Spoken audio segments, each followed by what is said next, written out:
Good morning, everyone. Hello. How are you all? All are good না? So, বহুত enjoy কৰি আছা চবে হয়নে? মই গম পাইছোঁ। তোমালোকে মোক মিছ কৰিছানে নাই? মইতো বহুত মিছ কৰিছোঁ তোমালোকক। আৰু তোমালোকে কি কৰি আছা ঘৰত? টিভি চাই থাকা নেকি বেছিকৈ? টিভি চাই নাথাকিবা, মোবাইলো চাই নাথাকিবা বেছিকৈ। মই গম পাইছোঁ তোমালোকে মোবাইল চাই থাকা। মোবাইল চাই নাথাকিবা, টিভিও চাই নাথাকিবা, অলপকৈ চাবা, প্ৰেক্টিচ কৰিব লাগিব বেছিকৈ। হেণ্ড ৰাইটিং বহুত বেয়া হৈছে তোমালোকৰ, কিছুমান ষ্টুডেণ্টৰ হেণ্ড ৰাইটিং বহুত বেয়া কৰিছা। চ' প্ৰেক্টিচ কৰা, যিমান প্ৰেক্টিচ কৰিবা সিমানে তোমালোকৰ হেণ্ড ৰাইটিং ভাল হ'ব আৰু তোমালোকৰ ধুনীয়াকৈ লাৰ্ণ হৈ যাব। ঠিক আছে, তো আজি আমি কি ছাবজেক্ট পঢ়িম? আজি আমি ইংলিছ পঢ়িম। চ' ইংলিছত আমি কি শিকিছোঁ? ইংলিছত আমিতো প্ৰিণ্টেড স্মল লেটাৰ্ছ শিকি গৈছোঁ, আমি কেপিটেল কাৰ্চিভো শিকি গৈছোঁ। শিকিছানে নাই? পাহৰি গ'লা নেকি তোমালোকে? চ' কেপিটেল কাৰ্চিভ লেটাৰ্ছ আমি ঘৰত প্ৰেক্টিচ কৰি থাকিবা, তেতিয়া তোমালোকে পাহৰি নাযাবা। এণ্ড স্মল লেটাৰো কাৰ্চিভ প্ৰেক্টিচ কৰি থাকিবা, সেইটোও পাহৰি নাযাবা। আৰু যিমান আমি ইংলিছত পঢ়িছোঁ গোটেইখিনি প্ৰেক্টিচ কৰিবা, ঠিক আছে? আৰু এটা কথা, ইংলিছ লিখিবলৈ যেতিয়ালৈকে তোমালোকে ইংলিছ লেটাৰ লিখা, এলফাবেটছ লিখা, ত' তেতিয়ালৈকে তোমালোকে কি কৰিছা? তোমালোকে এটা লাইনতেই বেছিকৈ লেটাৰ লিখি দিছা। চ' এটা লাইনত যিমানেই জাগা ৰৈ যায় তথাপি তোমালোকে 4টা লেটাৰ্ছে বেছি নিলিখিবা। In one line you have to write only 4 letters. একদম মুখস্থ কৰি লোৱা এইটো কথা যে তোমালোকে এটা লাইনত 4 লেটাৰ্ছে বেছি কেতিয়াও নিলিখিবা, নহ'লে কি হ'ব? ৰং হৈ যাব। তোমালোকে এইটো মিষ্টেক নকৰিবা। আৰু তোমালোকে কি কৰিছা? কিছুমানে ষ্টুডেণ্টে কি কৰিছে? প্ৰিণ্টেড স্মল লেটাৰটো লিখিছে স্মল কাৰ্চিভ লেটাৰৰ জেগাত। চ' স্মল কাৰ্চিভটো কি হয়? স্মল কাৰ্চিভটো আমি এনেকৈ পকাই লিখিব লাগে, কিন্তু প্ৰিণ্টেড স্মল লেটাৰটো আমি নৰ্মেল লিখিব লাগে। সেইটোতো শিকিছাই তোমালোকে।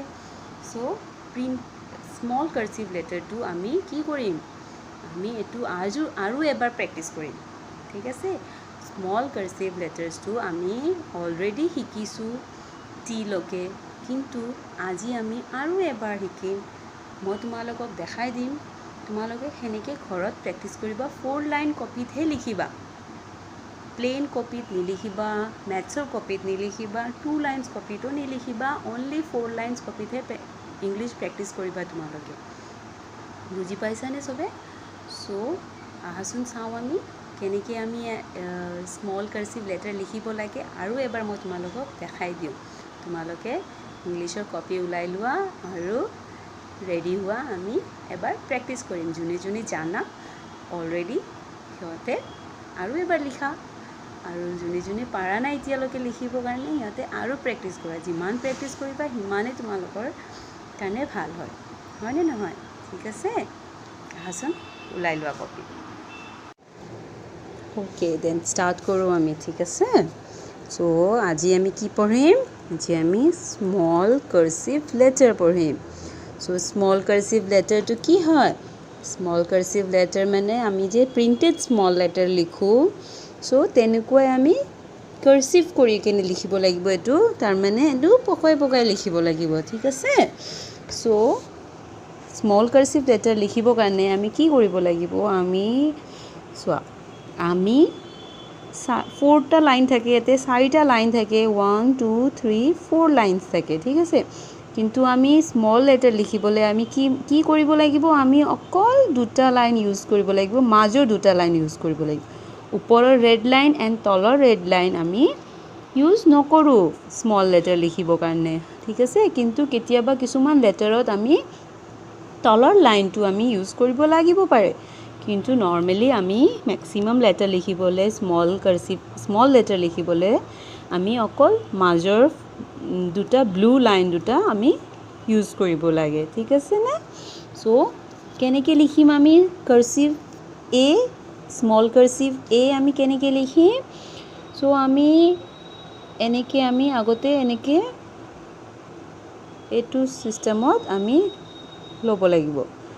চ' এনেকৈ কৰি কিনে আমি এনেকৈ এ লিখিব লাগিব, ঠিক আছে? চ' আমি এনেকৈ সৰু সৰুকৈ এনেকৈ এ লিখিব লাগিব ঠিক আছে নে এনেকৈ তোমালোকে ডট দি ল'বা তেতিয়া কি হ'ব তোমাৰ মাম্মী পাপা কোনোবা এজন তোমালোকক ডট দি দিব সো তোমালোকে এনেকৈ ডটটোৰ ওপৰে ওপৰে এনেকৈ কি কৰিবা চোৱা এনেকৈ দিবা তাৰপিছত এনেকৈ দিবা ওকে এনেকৈ দি কিনে এনেকৈ দিবা বুজি পাইছানে চবে চোৱা কেনেকৈ আমি এ লিখিম আমি এনেকৈ বস্তুটো এনেকৈ কৰি এনেকৈ এ লিখিম ঠিক আছে নে সো এটো কেতিয়াও নাপাহৰিবা যে এটা লাইনত আমি অনলি 4 লেটাৰ্স লিখিব লাগে more than 4 লেটাৰ্স আমি এটা লাইনত নিলিখো তোমালোকে এটো ভুল কৰিছা এক্সামত কিছুমান ষ্টুডেন্টে যে এটা লাইনতে তোমালোকে ই এফ জি এইচ লিখি দিছা সো আমি অনলি 4 লেটাৰ্স হে লিখিম এ বি সি ডি তাতছে বেছি আমি এটা লাইনত কেতিয়াও নিলিখো তার নেক্সট লেটার কি আছে E F G H so আমি নেক্সট লাইনত লিখিম ই এফ জি এইচ টু আমি এটা লাইনত 4টা লেটাৰ হে লিখিম এটো মনত ৰাখিবা সবে ঠিক আছে নে নাই সো নেক্সট লেটাৰ কি আছে বি আছে বি টু কেনেকৈ লিখিম আমি এনেকৈ লিখিব লাগিব ঠিক আছে নে নাই তোমালোকে তো স্কুলতো প্ৰেক্টিছ কৰিছিলা স্কুলত খোলা আছিল যেতিয়া স্কুল কিন্তু তোমালোকে পাহৰিছা নেকি নাই পাহৰা ন সো এনেকৈ বি লিখিব লাগিব চাই লোৱা এনেকৈ কৰি কিনে আমি এনেকৈ বি লিখিম তোমালোকে প্ৰিন্টেড বি টু লিখি নিদিবা বুজি পাইছানে নাই প্ৰিন্টেড বি টু কাৰ্সিভ বি লগত একে নহয় সো তোমালোকে এটো বস্তুটো মনত ৰাখিবা যে আমি কাৰ্সিভ বি আৰু প্ৰিন্টেড স্মল বি বেলেগ বেলেগ হয় সো নেক্সট লেটাৰ কি আছে সি আছে সি টু আমি কেনেকৈ লিখিম এনেকৈ লিখিম সি টু আমি ক্যাপিটাল কাৰ্সিভ যেনেকৈ আমি লিখো তেনেকৈ লিখিম অকল আমি সি লিখিবৰ কাৰণে আমি মাজৰ দুটা লাইনহে আমি ইউজ কৰিম সৰুকৈ লিখিম স্মল কাৰ্সিভ ঠিক আছে না সো আমি সৰুকৈ এনেকৈ সি লিখিম বুজি পাইছানে সবে এনেকৈ স্মল কাৰ্সিভ যদি এটো ক্যাপিটাল কাৰ্সিভ হল হয় তেতিয়া আমি ডাঙৰকৈ লিখিলো হয় কিন্তু স্মল কাৰ্সিভ হয় কাৰণে আমি সৰুকৈ লিখিছো বুজি পাইছা সবে দেন তাৰ পিছত কি আছে তাৰ পিছত আমি কি লিখিম ডি লিখিম কেনেকৈ সো আমি যেনেকৈ সি টু এনেকৈ কৰিছো এ টু আমি যেনেকৈ এনেকৈ দিছো সি টু আমি এনেকৈ দিছো সো আমি ডিও এনেকৈ লম ডি আমি কি কৰিম এনেকৈ দি কেনে এনেকৈ দিব লাগিব বুজি পাইছা সো এনেকৈ কি কেনে এনেকৈ দিব লাগিব তো ডি টু আমি কি কৰিব লাগিব আমি দুটা লাইন মাজৰ লাইন দুটা লৈ কেনে আমি ওপৰৰ ৰেড লাইনত লগাই দিব লাগিব ঠিক আছে না নাই দুটা মাজৰ লাইন লৈ কেনে আকৌ আমি ওপৰৰ ৰেড লাইনত জয়েন কৰি দিব লাগিব তেতিয়া কি হ'ব ডি হ'ব এসোৱা বুজি পাইছা সবে সো আমি বিও হেনেকৈ লিখিছিলো নহয় আমি তলৰ পৰা লৈ কেনে থাৰ্ড লাইনৰ পৰা আমি লৈ কেনে আমি ওপৰৰ ৰেড লাইনত লগাই কেনে তাৰ পিছত আমি আকৌ স্মল ব্লু লাইনত আমি হেক কৰি দিছিলো সো ডি আমি কি কৰিম আগতে আমি তলৰ পৰা ষ্টাৰ্ট কৰি কেনে থাৰ্ড লাইনৰ পৰা ষ্টাৰ্ট কৰি কেনে আমি আকৌ ওপৰৰ ৰেড লাইনত লগাই কেনে আকৌ থাৰ্ড লাইনত হেক কৰি দিছো আমি সো আমি কি শিকিলো আমি small কাৰ্সিভ A B C D শিকিলো ঠিক আছে তাৰ পিছত আমি কি শিকিম আমিতো এইচৰ লৈকে এক্সামত লিখিছিলো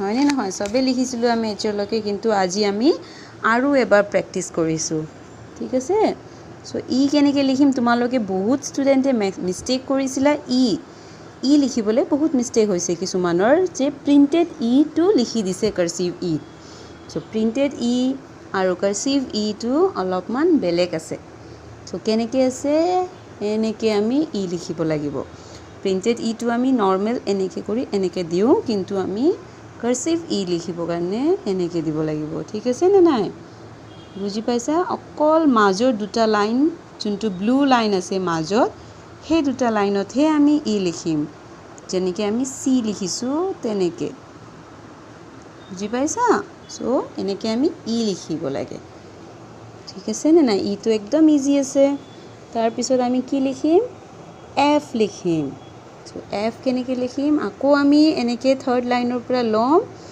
দিকেনে এনেকৈ ৰেড লাইনত লগাম তাৰপিছত আকৌ আমি পুৰা তলত যোনটো ৰেড লাইন আছে ফ'ৰ্থ লাইন তাতে লগাই কিনে আকৌ আমি এনেকৈ দিম বুজি পাইছা সো ইয়াতে আমি গোটেই চাৰিটা লাইনটো আমি কভাৰ কৰিছোঁ কেনেকৈ দিছোঁ আমি আগতে এনেকৈ দিছোঁ ৰেড লাইনৰ পৰা তলত আহি পুৰা ৰেড লাইনত লাগিব তাৰপিছত আমি এনেকৈ দিম সো তোমালোকে এফ লিখিবলৈও মিষ্টেক নকৰিবা যে এফটো অকল প্ৰথম তিনিটা লাইনত লিখি শেষ নকৰিবা আমি এফটো পুৰা চাৰিটা লাইনটো কভাৰ কৰিব লাগিব এনেকৈ ঠিক আছে বুজি পাইছানে নাই এনেকৈ গোটেই 4 লাইন আমি এফ লিখিব লাগিব এনেকৈ কৰি কেনে পুৰা চাৰিটা লাইনতে আমি এফটো লিখিব লাগিব বুজি পাইছা চাই লোৱা সো আমি এফটো কেনেকৈ লিখিছোঁ আমি ফাৰ্ষ্টত থাৰ্ড লাইনৰ পৰা লৈছোঁ ওপৰৰ ৰেড লাইনৰলৈকে তাৰপিছত আকৌ আমি তলৰ ৰেড লাইনৰলৈকে আনিছোঁ আৰু আমি ছেকেণ্ড লাইনত শেষ কৰি দিছোঁ সো এইটো কি হ'ল cursive F small cursive F so ইয়াৰ পিছত কি আছে জি আছে এইটো জিটো একদম ইজি যেনেকৈ তোমালোকে ডি লিখিছা সেনেকৈ আমি জি লিখিম কেনেকৈ লিখিম চোৱা থাৰ্ড লাইনৰ পৰা আমি লিখিম তো থাৰ্ড লাইনটো এনেকৈ দিলোঁ আমি ডি লিখিবৰ কাৰণে ওপৰত কৰোঁ তো আমি ইয়াতে তলত যাম ওপৰৰ ৰেড লাইনত আমি নাযাওঁ আমি তলৰ ৰেড লাইনত যাম তো তলৰ ৰেড লাইনত যাবৰ কাৰণে এনেকৈ দিলোঁ আমি সো এইটো কি হ'ল জি হ'ল ঠিক আছে সো এইটো এনেকৈ আমি চাইছানে তোমালোকে